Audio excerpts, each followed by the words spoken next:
Shalom and welcome to today's edition of Rabbi Ron in the House, joined today by my daughter Reva. Reading the scriptures in Romans this week, one of the verses it said to yield ourselves as instruments to God. And so there was the word yielding ourselves as instruments. Well, back home, we're away on vacation right now. Back at our house, we have what? A keyboard, we've got a conga, we've got a clarinet, and a recorder, and who knows what else. But here we are on vacation. We didn't take any of our instruments. Marriott doesn't have any instruments. But my girls were playing in the arcade, and what did you win the other day? One of the girls here won this little instrument. And so we've got an instrument.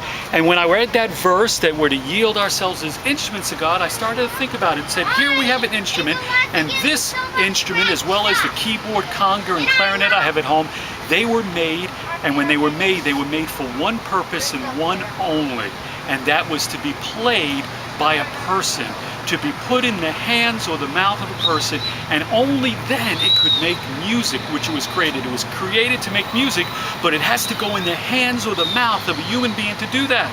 And so right now, here we have this instrument, and just sitting out here, it's kind of useless. It was created to make music, but right now, just sitting there, it does nothing. But if we do what the scripture says and we yield ourselves to God, we put ourselves in God's hand. When you put this instrument in God's hands, in a person's mouth, what can it do, Reba? Let's hear.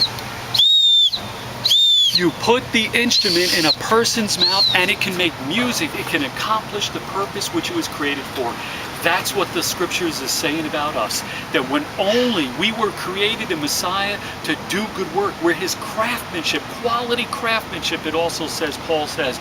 And when we're yielded and put in the hands of God, then we can accomplish the purposes we were created for, just like this instrument. And so remember that, off by yourself, useless. But in the hands of God, you can be used for the purpose in which you were created for. And so thanks so much for joining me. This has been Rabbi Ron in the House.